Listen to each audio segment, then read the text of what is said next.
لا تنسوا الإعجاب بالفيديو والاشتراك بالقناة وتفعيل الجرس.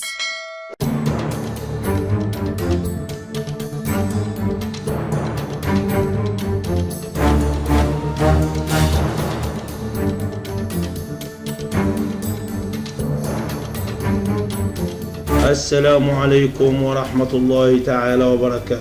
الجيش السوداني يتخذ قرارا يغضب كيكل والمصباح وقادة المشترك. أثار جدل الأخيرة التي اتخذتها قيادة الجيش السوداني ردود أفعال سلبية من قبل قوات الدرع السودان وكتائب البراء ابن مالك، بالإضافة إلى قيادات القوات المشتركة. هؤلاء القادة اعتبروا أنفسهم العناصر الأساسية في العمليات العسكرية الجارية على الأرض، مما جعلهم يشعرون بأنهم مهمشين في ظل هذه القيادة المفروضة. وهذا الاستياء يعكس التوتر المتزايد بين مختلف الفصائل العسكرية في البلاد، حيث يسعى كل طرف إلى تعزيز دوره وتأثير في سياق الصراع المستمر.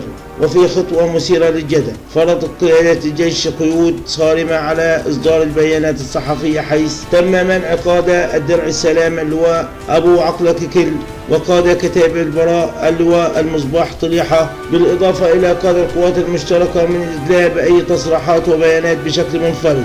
الإطار يجري في إطار محاولة الجيش لتوحيد الخطاب الإعلامي وضمان عدم انتقاد المعلومات التي تنشر، وهو ما يعتبره البعض محاولة للسيطرة على السرد الإعلامي الحديث. ومصدر مطلع فإن أفاد بأن قادة الجيش بدأت انزعاجها من بعض التصريحات التي أصدرت من قادة المذكورين، مشيرا إلى أن هذه التصريحات كانت غير مسؤولة أحيانا وقد تؤثر سلبا على سير المعارك.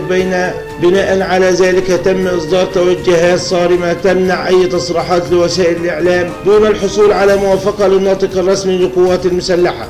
والسلام عليكم ورحمة الله تعالى وبركاته.